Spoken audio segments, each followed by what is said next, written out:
kasih kepada dosen pengampu kita, Bapak Toto Wahyu Abadi, dan juga kepada teman-teman semua yang sudah meluangkan waktunya untuk menyimak video presentasi kita pada hari ini. Perkenalkan, nama saya Dede Kurniawan dan rekan saya Muhammad Hilmi Hidayat. Kami dari kelompok 6 akan membahas tentang teori pertukaran sosial. Teori ini dikembangkan oleh Thibaut dan Quilley, merupakan teori sosial yang menjabarkan bagaimana seseorang berhubungan dengan orang lain. Lalu orang itu akan menentukan suatu keseimbangan antara keuntungan dan pengorbanan yang didapatkan dari hubungan tersebut.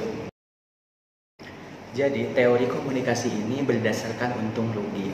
Ketika kita berkomunikasi dengan orang lain, jika semakin untung, tentunya kita akan melanjutkan komunikasi tersebut.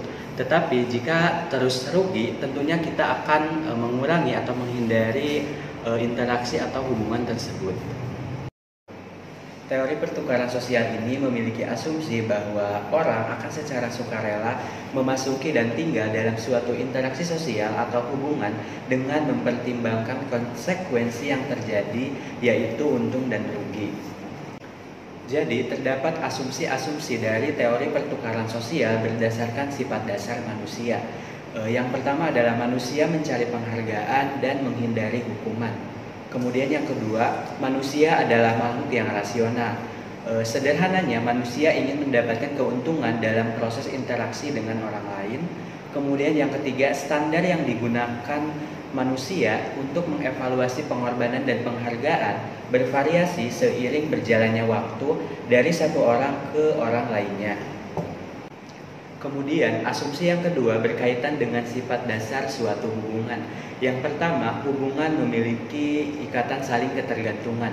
Kita sebagai makhluk sosial tentunya membutuhkan orang lain. Kemudian yang kedua, hubungan adalah sebuah proses. Kita berhubungan dengan orang lain, tentu tidak serta-merta langsung baik. Pasti ada proses menuju keakraban, proses menuju keintiman. Kemudian ada evaluasi sebuah hubungan.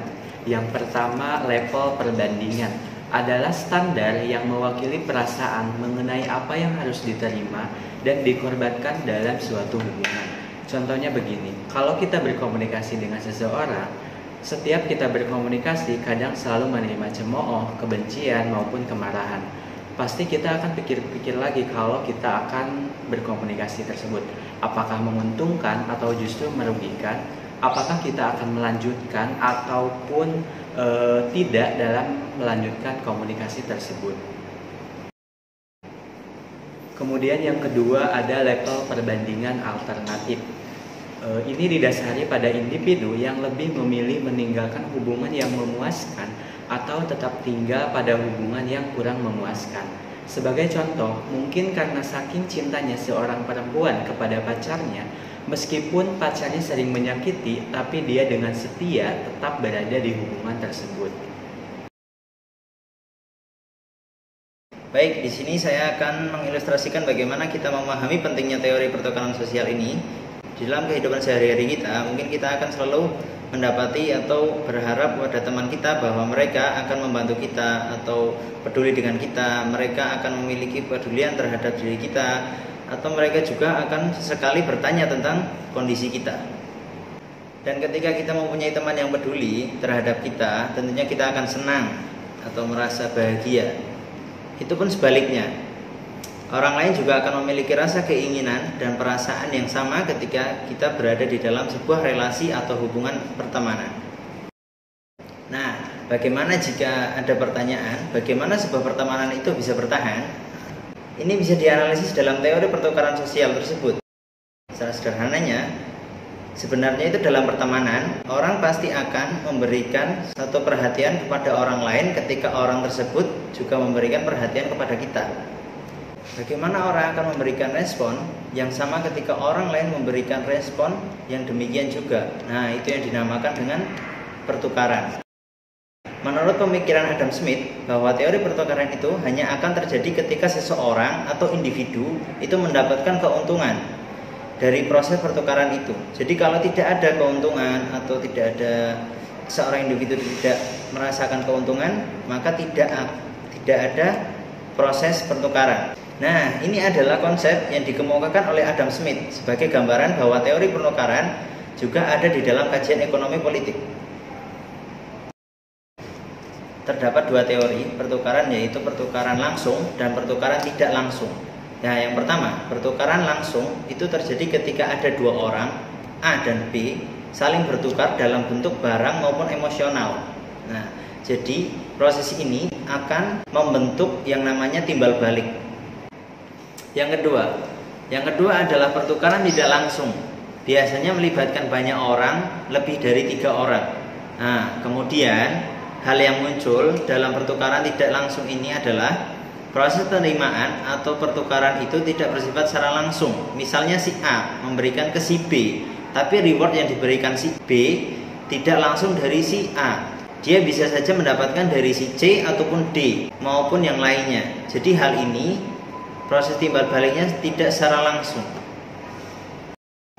Nah, sekarang contoh sederhananya adalah ketika kita ngobrol dengan orang lain atau kita menjalin hubungan dengan orang lain, tapi di dalam itu kita merasakan hal yang tidak nyaman atau kita merasakan dia itu tidak paham apa yang kita utarakan dan pesan-pesan yang dia berikan atau saran-saran yang diberikan itu tidak sesuai ekspektasi kita atau bad response. Jadi kalau misal kayak gini, itu berarti kebanyakan ruginya.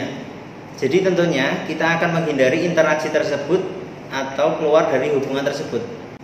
Nah, dan sebaliknya ketika kita ngobrol atau menjalin hubungan dengan orang, itu kita nyaman dengan dia, terus kayaknya dia itu paham dengan apa yang kita utarakan, yang kita sampaikan, dan saran-saran yang dia berikan itu membangun kita atau mengembangkan kita. Nah, kalau kayak gini kondisinya tentunya kita akan melanjutkan hubungan tersebut karena kita merasakan untungnya. Jadi pada intinya teori ini menjelaskan bahwa setiap manusia berinteraksi atau menjalin hubungan dengan manusia lainnya, dia akan menghitung untung dan ruginya.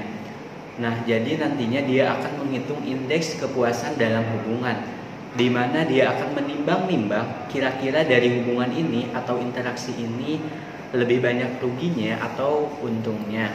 Kalau misalnya dari hasil perhitungan tersebut hasilnya positif dalam arti lebih banyak untungnya nih, maka hubungannya akan berlanjut. Begitupun sebaliknya, tentunya tidak melanjutkan hubungan tersebut.